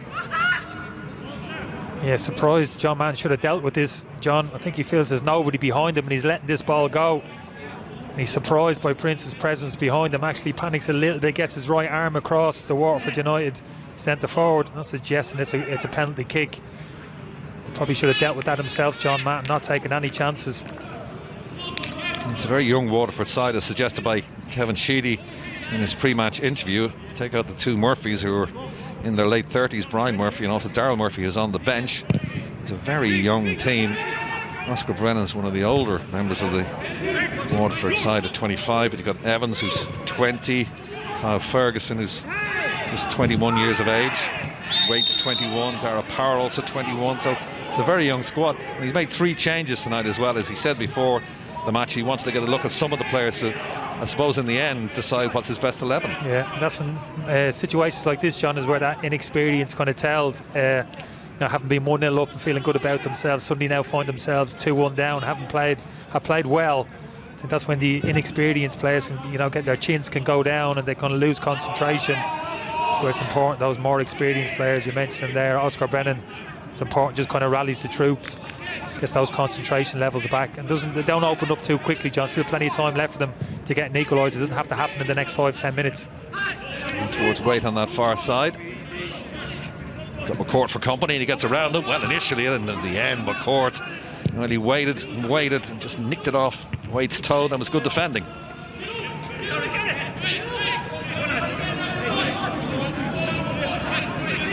Ian Buckley well pleased with what he's seen so far, having seen the side go down to an early Kavanagh header. Response has been great. Took Parks a little while to get into the game in the first half, but he's got the goal and he's been supplying crosses as well from that left-hand side, and it's becoming a growing influence on this game, Romeo Parks. Here's Kavanagh. Managed to get his cross in. Cleared by Mahan up towards Figueira. Just possessed by Brennan, well, momentarily anyway. Now the race between Smith and Kenny. Smith wins that particular occasion. And it's going to break nicely. Well, I thought initially it was going to break nicely from Kavanagh's point of view, but he was coming back from an offside position. Just got to be careful there, Evans, John. We've spoken about it, that little bit of lack of pace as Waterford push forward. Maskell, the left back, gets himself into advanced positions. Young Johnny Kenny, if he's smart, he'll drift over this side of the pitch and just get on the shoulder of Evans. Look to get him in kind of 1v1 situations where I think he has the beating of him in terms of leg speed. Just have to be careful, Waterford. Like I said, just get that balance right in terms of committing people forward and not leaving themselves too open for the counter-attack. Figueres spins away from Brennan. Drills it in the general direction of Niall Morahan, but never hit the pass.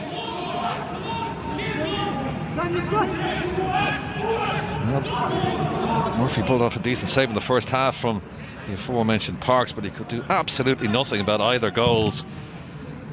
Brilliant 35th minute volley from Parks to level it up on that jinking movement from right foot to left, and then the finish in off the post by Jordan Gibson has given Sligo 2-1 lead, and they're well set now at this stage, playing with confidence. Here's McGinty to the head of Smith, added to by Brennan.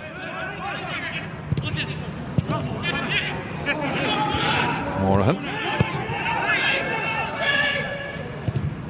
Don't forget that World Cup qualifier, Republic of Ireland against Luxembourg tomorrow at 7 o'clock start on RTE2 television, also on the player, and if you can't see it, well, you can hear it live on RTE Radio 1, an extended RTE Radio 1 Saturday Sport. Starts at 2 o'clock, goes 2 till 10.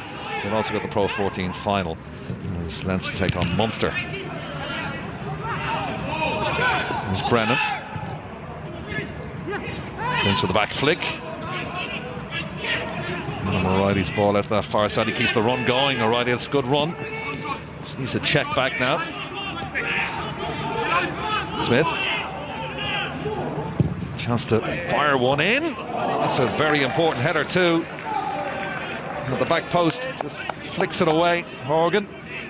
And Kavanagh was lurking. It's really good defending from Horgan. Could easily switch off here, John. Be a bit dozy. He's not. He's switched on. He knows King Kavanagh's on his outside shoulder.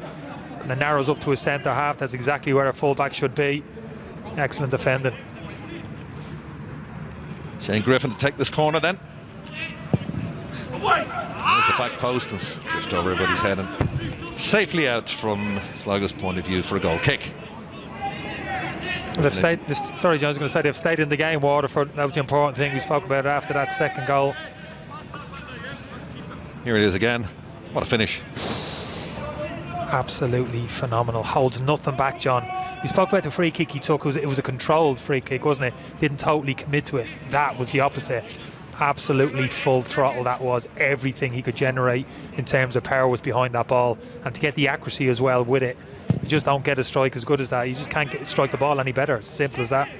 And a spell with Rangers and also with St. Pat's.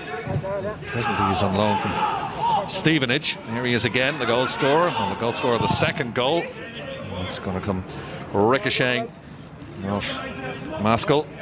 And it's going to be a corner for Sligo Rovers. That's the hour mark now. Now we're going to have a substitution.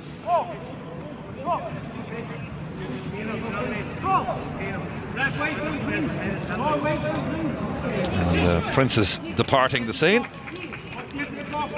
I recognise that face, John. You do. It's Daryl Murphy. An old club mate of mine.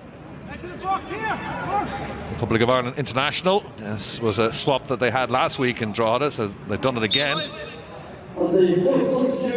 Substitution, and Daryl Murphy on for Prince. As Buckley scuffs his shot.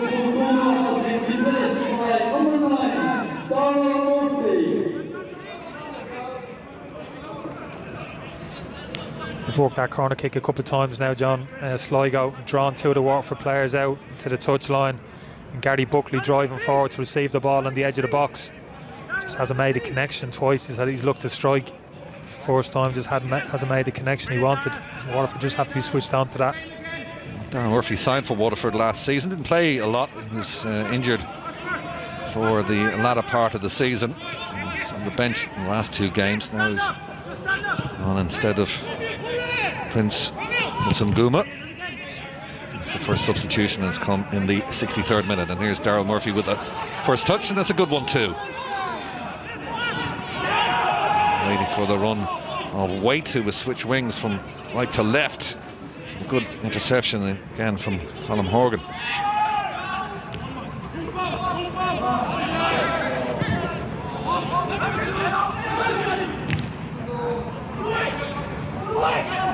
Smith back to Murphy, charged down by Kenny.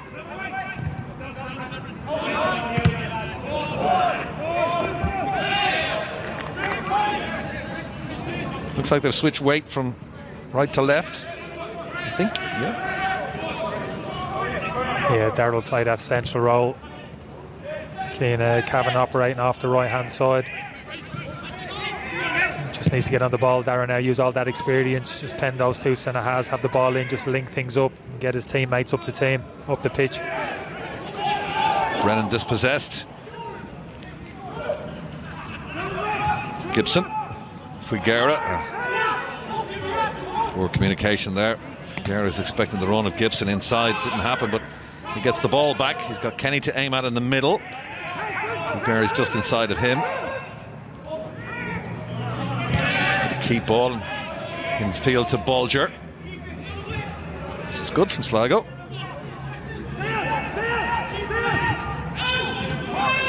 Morahan. Bolger. We can just play a bit of keep ball because Blues are very deep towards Kenny, but in the way was Smith. Just the right boot in between Kenny's legs and just nicked it away from him.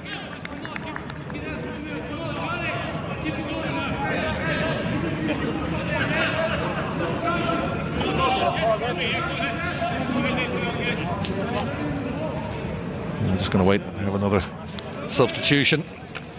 And Eric Molloy is coming on. He played in the Polish second tier. Shane Griffin came into the side tonight as one of three replacements. It's gone off.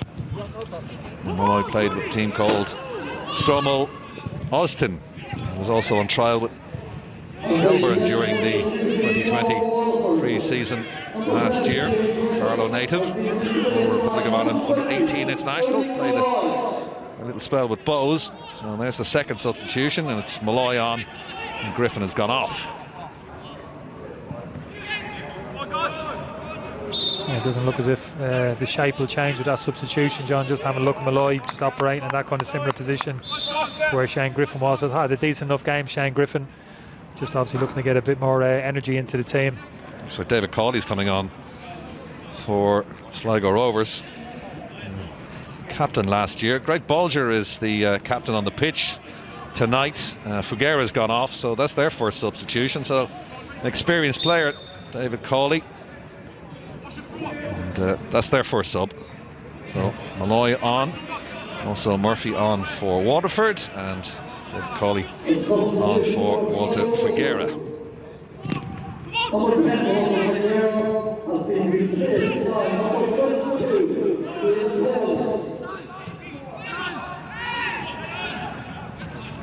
Good defending by Buckley. Showed all his experience there. Parks, Kenny. Parks keeps his run going, and can he find him? Certainly can. Gibson now on the overlap. Gibson, you know how dangerous he is with light feet, and this time right-footed shot just drags it across goal. But a good break. He set high standards, John. As he pulled the trigger there in his right foot, I think everybody in the stand was holding their breath, wondering where this ball was going to end up, but just going to drag that one across the 6-yard box. Good approach played out from Sligo.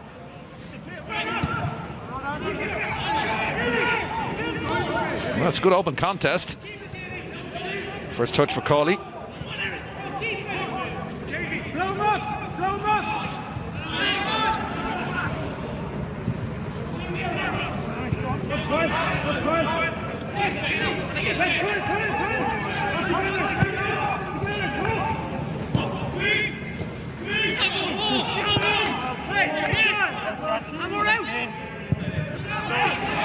It's good stuff from McCourt. McCourt had a fair old battle with Waite in the first half. Waite's been switched from one side to the other. It's a good run from Horgan. And forced out of play for a throw for Sligo Rovers. And they're getting a lot of joy, aren't they, down this right-hand side. Maybe that's the reason why they switch Waite over to this side, because Gibson and Horgan as well in tandem are working well. Tell you what though, John, it's been an exhibition of pass from Gary Buckley in this centre-half position as well. Some of his pass from back to front has been absolutely outstanding. Horgan in towards Kenny, handed away by Brennan, added to by Adam O'Reilly. It's over 20 minutes to go. Now Waterford, something in the armoury to get something out of this game. Remember, they lost last week in Drogheda. An unfortunate own goal by Cameron Smith. They led in this game after just 6 minutes, but Parks' bullet volley on 35, and then Gibson's immaculate finish on 53 has put the game very much in Sligo's favour. It's fouled by Bolger. Yeah, just a little slight swipe there from Greg Bolger as a left leg giving away the free kick. Just got to keep believing these Watford United players, John. Total control at the moment. Sligo really enjoying themselves, playing the game at their pace. Just try and stay in the game, Waterford. Towards Murphy. Two old pros there in tandem, although Buckley, of course, isn't that old. He just seems like he's been around an awful long time. Gary Buckley's 28 years of age now, but ahead there of Darryl Murphy, and just nicked it away from him and away for a corner.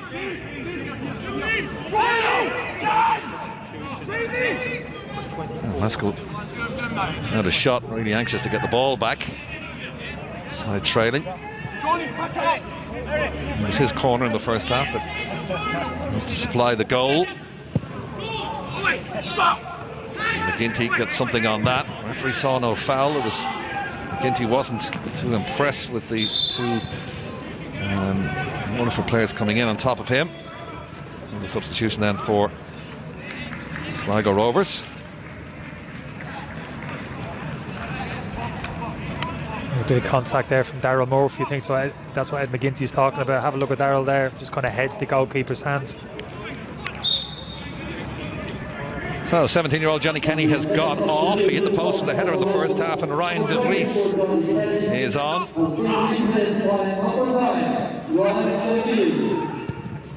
South African born, capped 5 times for New Zealand though. Vries apparently has made 5 38-hour journeys between New Zealand and Ireland since signing for Sligo only 13 months ago. Now I've made that trip, and I did it a couple of times during the Cricket World Cup in 2015. It's a hell of a journey, and he's done it 5 times to go home and visit his family. He's got to have a few freaking flyer miles there, John, surely. Must have. Let's hope he didn't do it in coach. Ooh. McGinty has to rescue his side there because Waite was lurking at the back post. This is why you got to keep believing, John. You know, you might think, you know, you're not in the game, Sligo are dominating, but it just takes something like this, just a wrong decision making. There's no need to take that kind of risk with a back header. Yeah, it was poor decision making really there from Buckley, wasn't it? We were lauding about how well he's been playing in this particular game, and bit of overconfidence, John, I suggest. That's such a good game, you know what I mean? Sometimes you kind of think you can't make a mistake. Just took an unnecessary risk there for me. McGinty saw the danger. Let's go. First touch for Eric Malloy. Now to Wait. Backing Horgan into the penalty area. Good cross too. McGinty drops it. And the shot was blocked away by Buckley, I think. It's still in the danger zone. It could well have been a second for Cian Kavanagh. As it was, Sligo survive. There's plenty of goal chances in this game. Wait, puts it down the line. Malloy is onside. Oh, across the post to the back post. And Daryl Murphy was lurking there. Maybe a couple of years ago he had thrown himself at that ball, but in the end it just drifts by him. That's an excellent passage of play. This is the initial cross from White into the box, spilled by Ed McGinty. It's Malloy who's onto it quickly. Great block from Gary Buckley. So important. And again, Malloy on this occasion darting forward, just fizzing it across the 6-yard box. Only Daryl Murphy, John, in the box on that occasion. I think McCordle actually just got his body in the way, so that may have stopped Murphy flinging himself with the ball. So to give a bit of credit to the defender on that occasion. Kavanagh's attempt to cross is blocked out, fizz back into the penalty area again, and clear by Mahan. That's a good response to this, John, from Waterford. Really kind of out of the game 5-10 minutes ago. Found renewed energy, substitutions, a bit more energy into the team, a bit more belief, getting a bit more sustained pressure on that Sligo goal. It's a foul by Bolger. He throws his head in the air. He has a little word with Kavanagh and also with the referee. That's the combative nature of Greg Bolger. But I think that little throw back of the head, he recognised himself that was a foul, and he just let his man get by him and knocked him over. And this is a free kick in a good position, which Maskell is going to take on the edge of the penalty area.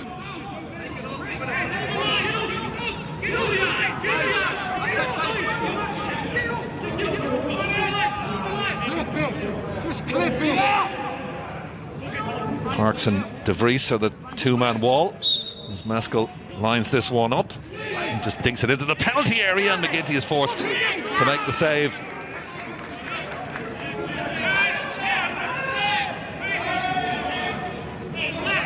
You can't complain about that. It's definitely a foul. What contact? Certainly was a foul. Actually undercooked the cross into the box. I thought Maskell wasn't an easy head of that for Daryl Murphy, doing exactly the right thing, John. Just looking to deflect it onto the target, maybe hoping for a spill from the goalkeeper. And good pressure from Watford, really good response the last 5 minutes.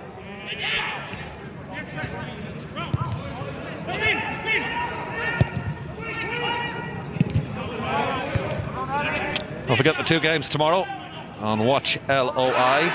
Bohemians against Longford and St. Pat's against Drogheda United. They both kick off at 4 o'clock. It was originally down for a 6 o'clock start, but now pushed back because of the international. Ireland against Luxembourg, 7:45 start. Also on RTE Radio, TV and The Player.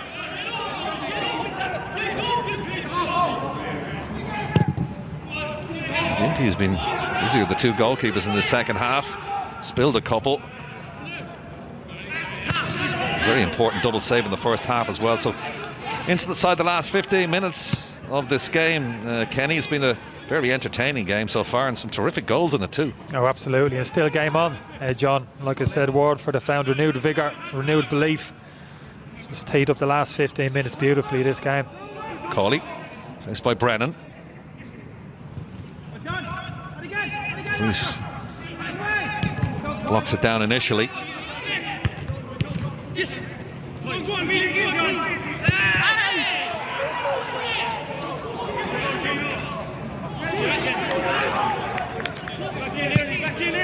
Sheedy, banished in Saudi Arabia actually for 3 years. Also worked with Everton as a coach underage.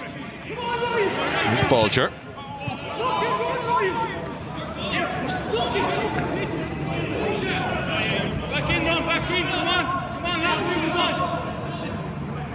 Waterford have responded well to the goal, feeling that they deserve something out of this game.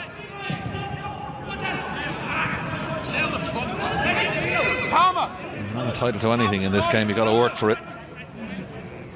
Third season in charge for Liam Buckley. After a good spell, St. Pat's won the league title.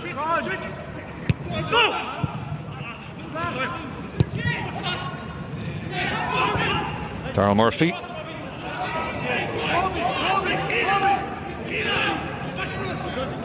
Doing exactly the right thing. They just felt maybe King Cavan on his heels slightly, John, when the ball was played there.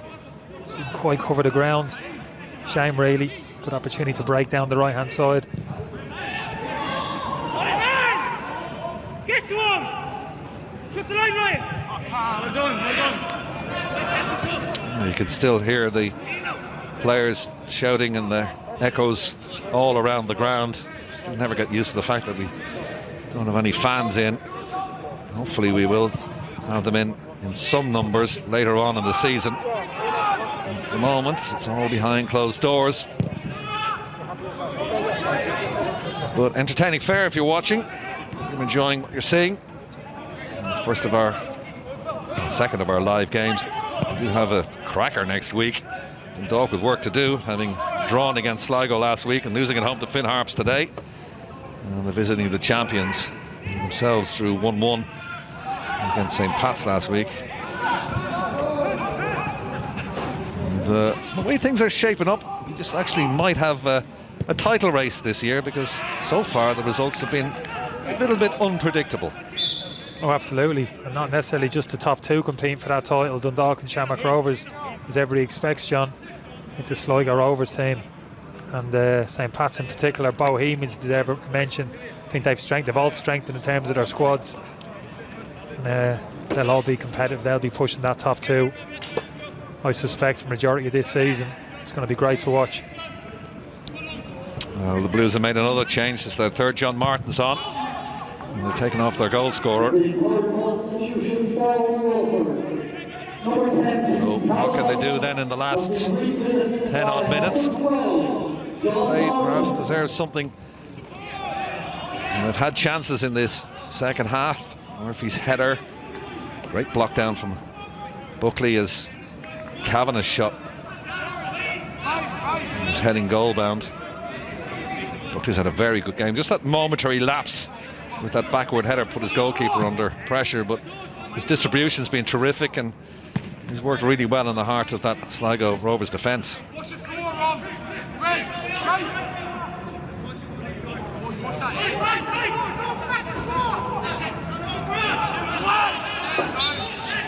It's poor from Darryl Murphy, the thrower under pressure. It's a giveaway ball.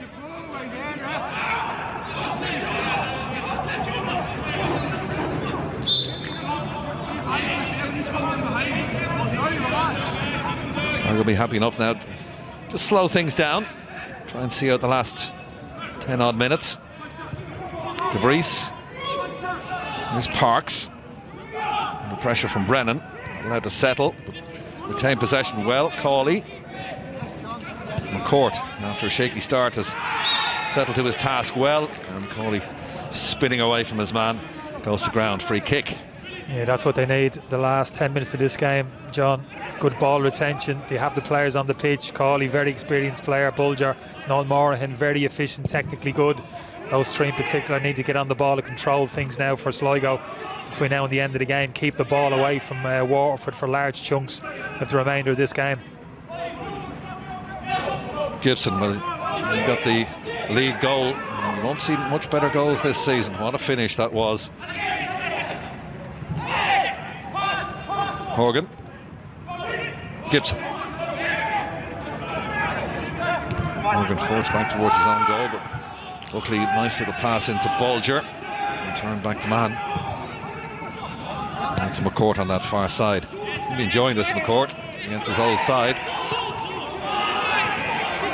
Looks like he was fouled there. Referee applied the advantage.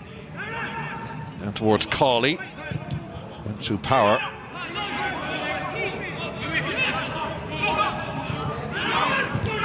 Clipped forward by Gibson. Good passage of play from Sligo, who are deep in their own half for a good pocket of the last 10 minutes or so, but they've broken out. And it was a good passage of play, and they've got themselves a throw on this near side. Ferguson with the clearance. Didn't see much of the ball, Kyle Ferguson, actually, the 21-year-old. Yeah, looks a good prospect though, John. Played really well last week up in Drogheda, a very commanding, slightly quieter game this evening. Gibson, Cawley, De Vries tries to pick out Parks, didn't quite reach him. Maybe touch from Darryl Murphy, and he tries to get the ball back from Greg Bulger, and we might see, haven't seen a yellow in this game so far, have we? No. He just has a quick word with Darryl Murphy, and referee Paul McLaughlin's had a good game so far, and he just wants to keep the cards in the pocket, perhaps. Yeah, I didn't see much on that one, John, though. Gotta be honest with you. I get a replay over here. Yeah, it just leads a little bit with his left leg. Darryl just made contact. I think he's out of control there, really. He's not too much in that. It is a free kick. Good decision from the referee. John Martin, one of the 3 substitutions introduced by Kevin Sheedy in this second half. Darryl Murphy, Eric Malloy, and now John Martin. Up towards 5 minutes to go. Added time, there will be a little bit of that because of those substitutions in the second half. Ryan De Vries and David Cawley, 2 substitutes for Sligo. 1-1 draw against Dundalk last week, and heading for victory here. It'd be a good start to the season when you consider they lost 4 games in a truncated season last year in the opening spell, and looked almost certain to go down. And we had the first lockdown and the league closed down, and lo and behold, as soon as the lockdown was lifted and we got resumption of the league, Sligo were one of the form teams and eventually finished 4th and qualified for Europe. He's really putting a strong squad together here, Liam Buckley. Got a huge amount of respect what he's done here in a reasonably short period of time, John. Great strength and depth. Talking about the players who come off the bench this evening, but just the balance of the team. Partnership of Buckley now, man, and at centre half, as strong as anything I've seen this season. Strength in midfield and the quality they have up front. You know, very exciting times for Sligo Rovers supporters at the moment. Parks, Gibson, back heel from Gibson for either Cawley or Parks. Didn't quite work, but the intention was good. Darryl Murphy with a little layoff towards Malloy, but Morgan saw the danger there and plays it upfield, and under no pressure, ball was knocked out of play. It's going to be thrown to Sligo. Evans didn't get the call really there, could have taken out his chest, but he wasn't going to stand on ceremony and just knocked it out of play.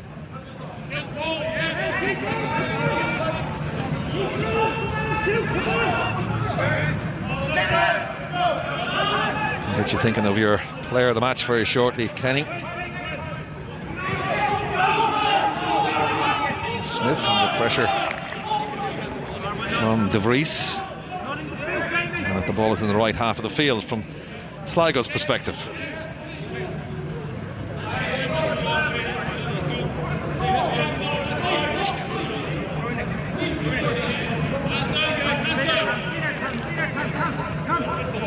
Waterford have to go to Derry next week, the 3rd game of the season.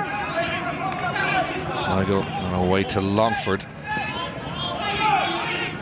Longford playing Bohemians tomorrow after that great win against Derry City last week. I was down at Bishopsgate to see that game. And really worked hard right throughout. Doyle's got a team that you wouldn't say on paper are the best team in the league, but they certainly worked hard for that result this week. Got an early goal. And Derry were very disappointing. Declan Devine under early pressure. Here's Cawley. No, Gibson tried to go in, so he tried to play it down the line, so that's a shame. That came to nothing. Yeah, his crosswires there. Very unusual, David Cawley in those situations. Who's your player of the match then, Kenny? Oh, well, look, I'm going to give, from a Watford perspective, James White, his first half contribution was absolutely outstanding. From a Sligo perspective, Gary Buckley, we've mentioned him already, outstanding all-round display, defensive areas, ball distribution, absolutely fantastic. But my vote's going to go to that player right there, Jordan Gibson. 2 instrumental moments in the game. An assist for the all-important first goal in the first half, and then the quality of the strike, what looks as it's going to be the winning goal this evening. Some outstanding moments which looks as if it's turned the game in Sligo's favour. Jordan Gibson, the SSE Artistic League man of the match, or player of the match. And that was a strike that will live long in the memory. Here's Parks. This strike was pretty special in the first half too. De Vries back to goal. Forced out by Brennan. Does well to turn. Out to Morahan. De Vries. Bulger.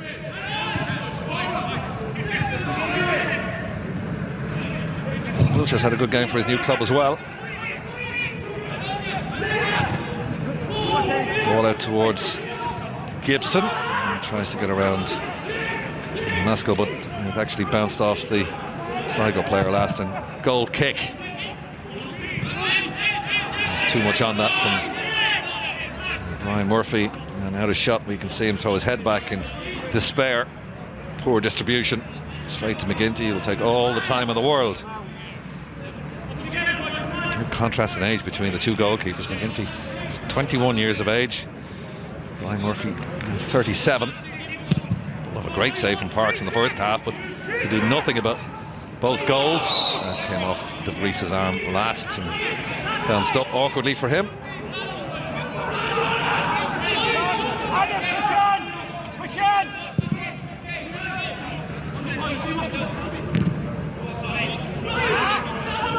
Off Horgan last.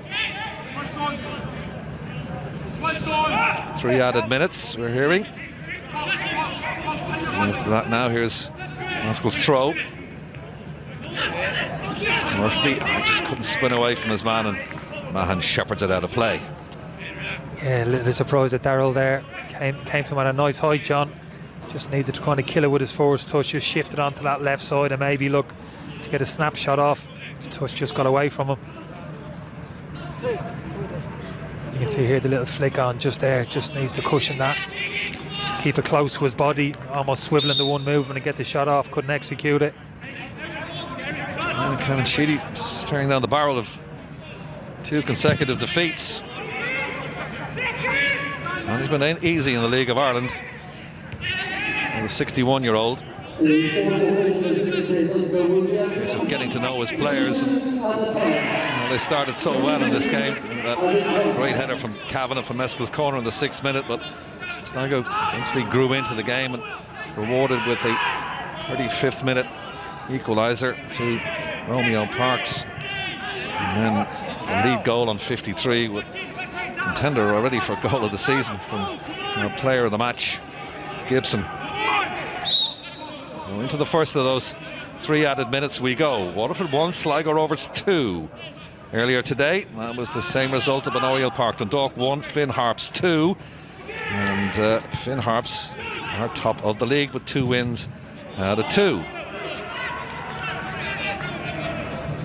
I think Liam Buckley will be delighted with his 3 points tonight, John, particularly when it's seen from an attacking point of view, haven't been at their best. Again, Figueroa again, another quiet evening, similar to his game against Dundalk.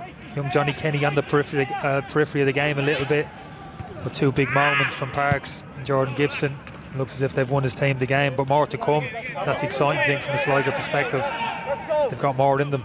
And you forgive Johnny Kenny, I suppose, because he is only 17 years of age and still learning his craft, coming through the ranks. Figueroa is 26, he's been around a while, so just needs to bed in Figueroa. He certainly has the ability. And there's Johnny Kenny. And nearly scored as well in this game. Little flicked header. Lovely header too. Had to come back for the ball, as Alan Cawley pointed out, and hit the butt of the post. Yeah, he'll certainly get his fair share, John, this season, especially with the calibre of players he has around him, likes of Gibson, Parks, Figueroa, De Vries coming off the bench. Great to play in that environment. Players of that quality get the best out of you. Looks like a win for Sligo. You think they deserve it? I think they do, John. Yeah, I think they do over the course of 90 minutes. Great effort from Watford. Kevin Sheely was delighted with the attitude of his players. But moments of real quality turned the game in Sligo's favour. That is the difference between the sides, I think. Just that real individual quality which Sligo possess now high up the pitch. Those players that we've mentioned have turned the game in their favour. I think they do deserve it as a result. If you're clinical when your chances present themselves, well then you deserve to win the game.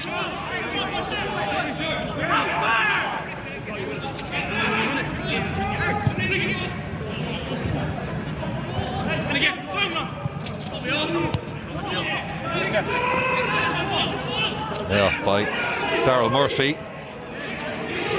Mesco was free out on the left-hand side, but it never reached him. Time almost up.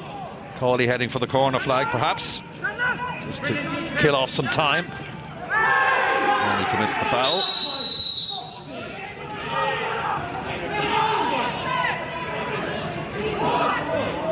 Wasn't messing around there, David Cawley. He went in 2-footed challenge. He's lucky he didn't get a yellow there. If he doesn't get a yellow card for that, he's never going to get a yellow card out this evening, the referee. My God. And there goes the final whistle. So it's 2 defeats on the spin for the Blues. For Sligo Rovers, a draw last week against Dundalk and a come-from-behind victory here at the RSC. Entertaining game. Certainly hope you enjoyed it. Kavanagh's header on 6 minutes, cancelled out by Romeo Parks on 35. And the winning goal, a special one too, from player of the match, Jordan Gibson. At the RSC, it's finished. Waterford FC 1, Sligo Rovers 2.